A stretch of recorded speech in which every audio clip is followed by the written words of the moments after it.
Assalamualaikum, yaxshisiz? Hav, Durdona yaxshimisan? Hav, assalomualaikum, Baxtiyor, yaxshimisiz? Rahmat, yaxshi, o'zing yaxshimisan? Hava. Öylendingizmi? Yo'q, o'ylanganim yo'q, o'zing-da. Ben turmuşa çıktım.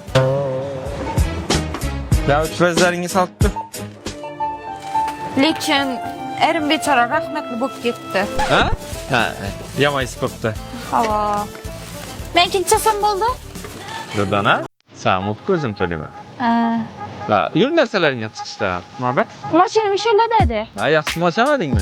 Hava, ikkinchi yarim mashina aktaradi, sağ olsunlar.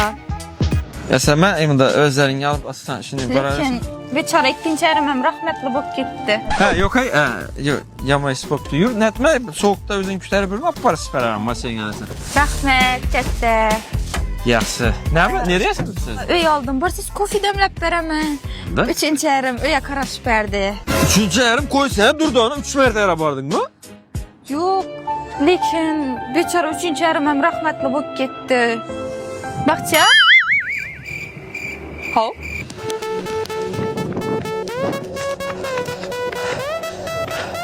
Sen kaldın ben hem rahmetli bak giderim. Kaçayım beni.